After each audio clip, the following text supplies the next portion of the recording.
Hai semua, apa khabar hari ini? Cikgu harap semuanya berada dalam keadaan sihat. Baiklah, kita mulakan pembelajaran kita pada hari ini dengan tajuk tambah pecahan. Tajuk ini agak sukar sedikit berbanding dengan tajuk-tajuk sebelum ini.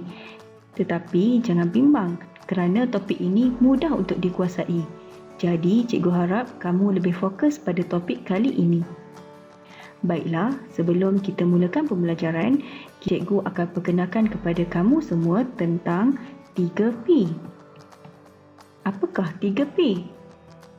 Cikgu akan terangkan satu persatu. Ini adalah 3P. 3P amat penting apabila kita ingin menyelesaikan masalah, tambah pecahan dan tolak pecahan. Jadi, marilah sama-sama kita lihat apakah yang cikgu maksudkan dengan 3P. 3P. P yang pertama ialah penyebut sama. Manakala P yang kedua ialah pecahan wajar. Dan P yang ketiga ialah paling mudah. Apabila kita ingin menyelesaikan soalan yang melibatkan tambah pecahan dan juga tolak pecahan, kita perlulah memenuhi ketiga-tiga perkara ini. Yang pertama ialah penyebut sama. Yang kedua ialah pecahan wajar. Dan yang ketiga ialah paling mudah. Baiklah, cikgu terangkan satu persatu. Apakah yang dimaksudkan dengan penyebut sama? Penyebut sama. Ini ialah contoh pecahan. Pecahan ini ialah 1/8. Di bahagian atas ialah pengangka. Dalam contoh ini, 1 ialah pengangka. Manakala di bahagian bawah ialah penyebut. Dalam contoh ini, 8 ialah penyebut. Apabila soalan tersebut mempunyai penyebut yang sama, kita boleh terus melakukan operasi tambah atau tolak. Sekarang, cikgu akan terangkan pula tentang pecahan wajar. Seperti yang telah cikgu terangkan pada topik sebelum ini, pecahan wajar ialah pengangka adalah lebih kecil daripada penyebut. Manakala pecahan tak wajar pula ialah pengangka lebih besar daripada penyebut. Kita telah bincangkan tentang pecahan wajar pada topik sebelum ini. Cikgu akan kongsikan semula antara isi penting pecahan wajar pada topik sebelum ini. Baiklah, sekarang cikgu akan terangkan pula tentang paling mudah. Ini adalah contoh pecahan 3/7. Bagaimana kita ingin memastikan bahawa 3/7 adalah pecahan yang paling mudah? Caranya senang sahaja. Mula-mula sekali kita perlu perhatikan pengangka. Pengangka dalam contoh ini ialah 3. Disebabkan pengangka adalah 3, maka kita hanya perlu memerhatikan pada sifir 2 dan sifir 3. Kita perlu memastikan bahawa adakah 3 dan 7 berada dalam satu sifir yang sama, iaitu sama ada sifir 2 ataupun sifir 3. Baiklah, mari kita semak satu persatu. Kita mulakan dengan sifir 2. Kita cuba perhatikan sifir 2, adakah 3 dan 7 berada dalam sifir 2? Telah jelas di sini menunjukkan bahawa 3 tiada dalam sifir 2 dan 7 juga tiada dalam sifir 2. Sekarang, kita perhatikan pula sifir 3. Kita perlu perhatikan adakah 3 dan 7 berada dalam sifir 3. Seperti yang kita lihat di sini, 3 berada dalam sifir 3, manakala 7 tiada dalam sifir 3. Jadi, 3/7 adalah pecahan yang paling mudah. Sekarang kita pergi kepada contoh yang kedua, iaitu 4/8. Perhatikan bahawa pengangkanya ialah 4. Maka kita hanya perlu fokus kepada sifir 2, sifir 3 dan sifir 4. Kita mulakan dengan sifir 2. Dalam sifir 2, kita dapati bahawa terdapat 4 dan dalam sifir 2 juga terdapat 8. Disebabkan 4 dan 8 berada dalam satu sifir yang sama, iaitu sifir 2, maka pecahan ini adalah bukan pecahan yang paling mudah. Sekarang, kita perhatikan pula sifir 3. Telah jelas di sini bahawa 4 tidak terdapat dalam sifir 3 dan 8 juga tidak terdapat dalam sifir 3. Sekarang, perhatikan pula sifir 4. Dalam sifir 4, terdapat 4 dan dalam sifir 4 juga terdapat 8. Disebabkan 4 dan 8 kedua-duanya berada dalam satu sifir yang sama, iaitu sifir 4, maka pecahan ini adalah bukan pecahan yang paling mudah. Bagaimanakah caranya untuk kita menukarkan 4/8 kepada bentuk yang paling mudah? Seperti yang kita perhatikan tadi, 4 dan 8 terdapat dalam sifir 2. 4 dan 8 tidak terdapat dalam sifir 3. 4 dan 8 juga terdapat dalam sifir 4. Sekarang 4 dan 8 terdapat dalam sifir 2 dan sifir 4. Kita perlu memilih sifir yang lebih besar. Dalam contoh ini, sifir yang paling besar ialah sifir 4. Maka kita hanya perlu fokus kepada sifir 4 untuk menukarkan 4/8 kepada bentuk yang paling mudah. Dalam sifir 4 adalah nombor yang pertama, manakala 8 pula adalah nombor yang kedua. Jadi 4/8 apabila ditukarkan kepada bentuk yang paling mudah ialah 1/2. Baiklah, sekarang kita mulakan dengan contoh 1. Menambah pecahan di mana penyebutnya adalah sama. Soalannya 2/5 tambah 1/5. Sebelum kita menyelesaikan soalan tambah pecahan, kita perlu pastikan bahawa kita telah memenuhi 3 P. P yang pertama ialah penyebut sama. P yang kedua ialah pecahan wajar. Manakala P yang ketiga ialah paling mudah. Kita semak satu persatu. Penyebut sama. Dalam contoh ini, 2 dan 1 ialah pengangka. Manakala 5 dan 5 ialah penyebut. Telah jelas di sini bahawa penyebutnya ialah sama, iaitu 5. Jadi, P yang pertama telah dipenuhi. Sekiranya P yang pertama telah dipenuhi, kita boleh terus menyelesaikan soalan ini. Caranya ialah kita hanya perlu menambahkan pengangka, iaitu 2 tambah 1. Jawapannya ialah 3. Kemudian, per 5. Kita tidak perlu menambahkan penyebut. Jadi, setelah kita tambahkan soalan ini, jawapannya ialah 3/5. Sekarang kita cuba penuhi pula P yang kedua, iaitu pecahan wajar. Adakah 3/5 pecahan wajar? Ya, 3/5 ialah pecahan wajar kerana pengangkanya lebih kecil daripada penyebut. 3 lebih kecil daripada 5. Jadi, pecahan ini ialah pecahan wajar. P yang kedua telah dipenuhi. Sekarang, kita semak pula P yang ketiga, iaitu paling mudah. Adakah 3/5 paling mudah? Adakah 3 dan 5 dalam sifir yang sama? Kita perhatikan pengangkanya, iaitu 3. Jadi, disebabkan pengangkanya ialah 3, maka kita hanya perlu perhatikan pada sifir 2 dan sifir 3. Kita mulakan dengan sifir 2. Dalam sifir 2, setelah disemak, 3 tiada dalam sifir 2 dan 5 juga tiada dalam sifir 2. Disebabkan 3 dan 5 tiada dalam sifir 2, kita perhatikan pula sifir 3. Seperti yang kita lihat, 3 berada dalam sifir 3. Tetapi 5 tiada dalam sifir 3. Jadi, pecahan ini adalah pecahan yang paling mudah. 3/5 adalah pecahan yang paling mudah. Perhatikan bahawa ketiga-tiga P ini telah dipenuhi. Jadi, jawapan kepada soalan ini ialah 3/5. Contoh 2. Menambah pecahan, di mana penyebut yang sama dan hasil tambah melibatkan pecahan tak wajar. Soalannya, 4/9 tambah 8/9.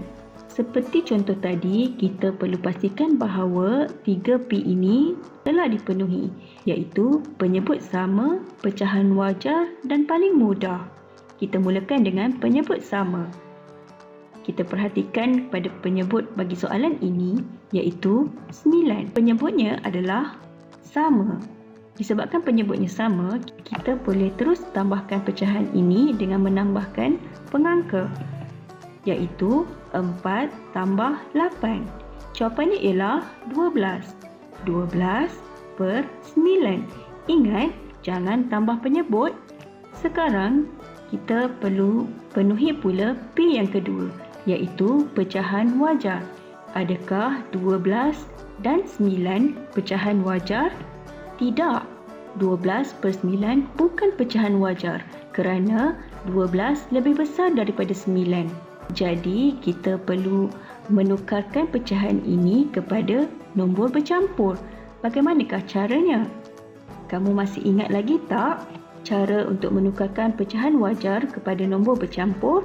Dalam contoh ini, cikgu gunakan teknik J, iaitu 12 bahagi 9. Kita selesaikan menggunakan pembahagian panjang.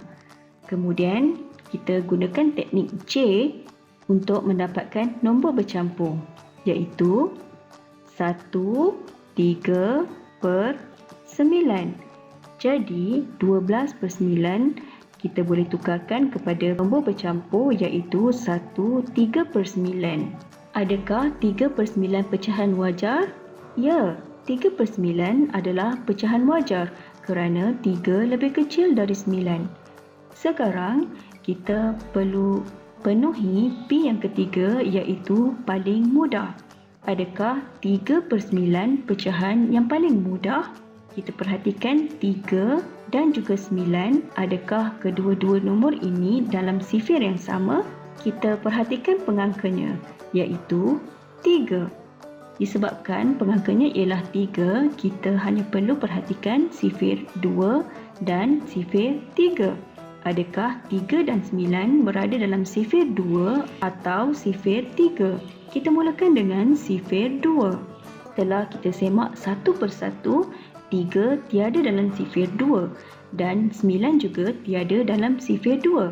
Kita perhatikan pula sifir 3. Kita dapat lihat dengan jelas 3 berada dalam sifir 3 dan 9 juga berada dalam sifir 3. Disebabkan 3 dan 9 kedua-duanya berada dalam satu sifir yang sama, iaitu sifir 3, maka pecahan ini adalah bukan pecahan yang paling mudah. Bagaimanakah cara untuk menukarkan pecahan ini kepada pecahan yang paling mudah? Caranya mudah sahaja. Perhatikan bahawa pasangan 3 ialah 1. Kita gantikan 3 dengan 1. Manakala pasangan kepada 9 pula ialah 3. Kita gantikan 9 dengan 3. Sekarang 1 3 per 9 bersamaan dengan 1 1 per 3. Adakah 1 per 3 pecahan yang paling mudah? Ya, 1 per 3 adalah pecahan yang paling mudah kerana pengangkanya ialah 1. Jadi, jawapan kepada soalan ini ialah 1 1 per 3. Mudah kan? Contoh 3. Menambah pecahan melibatkan nombor bercampur yang mempunyai penyebut yang sama. Soalannya, 1 3 per 7 tambah 4 per 7 tambah 2 5 per 7. Baiklah, untuk menyelesaikan soalan ini, kita masih perlu memenuhi 3P. P yang pertama ialah penyebut sama. Kita perlu pastikan bahawa soalan ini mempunyai penyebut yang sama. Kita perhatikan bahawa ketiga-tiga pecahan ini mempunyai penyebut yang sama, iaitu 7. Jadi, P yang pertama telah dipenuhi. Apabila kita telah memenuhi P yang pertama, kita boleh terus menyelesaikan soalan ini. Bagaimanakah cara untuk kita menyelesaikan soalan yang melibatkan nombor bercampur? Disebabkan soalan ini mempunyai nombor bercampur, kita perlu asingkan nombor bercampur kepada nombor bulat dan juga pecahan. Kita cari nombor bulat yang terdapat pada soalan ini. Nombor bulat yang terdapat pada soalan ini ialah 1 dan 2. Operasinya ialah tambah. Jadi, 1 tambah 2. Manakala untuk pecahan pula, dalam soalan ini, pecahannya ialah 3 per 7, 4 per 7 dan 5 per 7. Jadi kita tambahkan 3/7 dan 4/7 dan juga 5/7. 3/7 tambah 4/7 tambah 5/7. Apabila kita mendapat soalan melibatkan nombor bercampur, kita perlu asingkan nombor bulat dan juga pecahan. Dalam contoh ini, nombor bulat ialah 1 dan 2. Jadi, 1 tambah 2. Manakala pecahan pula ialah 3/7, 4/7 dan 5/7. Jadi, 3/7 tambah 4/7 tambah 5/7. Setelah kita kenal pasti nombor bulat dan juga pecahan, kita boleh pergi ke cara seterusnya. Nombor bulat iaitu 1 tambah 2 tambah pecahan iaitu 3/7 tambah 4/7 tambah 5/7. Selesaikan 1 tambah 2. Jawapannya ialah 3. Dan selesaikan 3/7 tambah 4/7 tambah 5/7. Kita tambahkan pengangkanya iaitu 3 tambah 4 tambah 5. Jawapannya ialah 12. 12/7. Sekarang kita perlu penuhi P yang kedua iaitu pecahan wajar. Adakah 12/7 pecahan wajar? Tidak. 12/7 bukan pecahan wajar kerana 12 lebih besar daripada 7. Bagaimanakah cara untuk menukarkan pecahan wajar kepada nombor bercampur? Pada contoh ini, cikgu masih menggunakan teknik J. Setelah cikgu membuat pembahagian panjang, cikgu dapati bahawa 12/7 bersamaan dengan 1/5/7. Sekarang kita selesaikan 3 tambah 1/5/7. Seperti sebelum ini, kita tambahkan dulu nombor bulat iaitu 3 tambah 1. Jawapannya ialah 4 dan pecahannya ialah 5/7. Adakah 5/7 pecahan wajar? Ya, 5/7 pecahan wajar. Sekarang kita cuba penuhi pula P yang ketiga iaitu paling mudah. Adakah 5/7 paling mudah? Perhatikan bahawa pengangkanya ialah 5. Maka kita hanya perlu perhatikan sifir 2, sifir 3, sifir 4 dan sifir 5. Adakah 5 dan 7 berada dalam sifir 2 atau sifir 3 atau sifir 4 atau sifir 5? Kita semak satu persatu.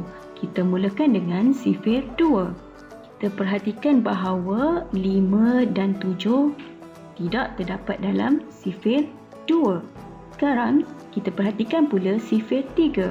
Kita telah lihat dengan jelas bahawa 5 dan 7 tidak berada dalam sifir 3. Sekarang kita perhatikan sifir 4. Dalam sifir 4 juga tiada 5 dan 7. Kemudian kita perhatikan sifir 5. Dalam sifir 5 telah jelas di sini bahawa 5 berada dalam sifir 5, manakala 7 tidak berada dalam sifir 5. Oleh kerana 7 tidak berada dalam sifir 5, maka pecahan ini adalah pecahan yang paling mudah. Jadi jawapan kepada soalan ini ialah 4/5/7. Baiklah, seperti episod-episod sebelum ini, cikgu akan beri latihan untuk uji kefahaman kamu. Latihan 1. Soalannya 6/7 tambah 4/7. Latihan 2. Soalannya 2/3 tambah 1/3 tambah 2/3. Latihan 3.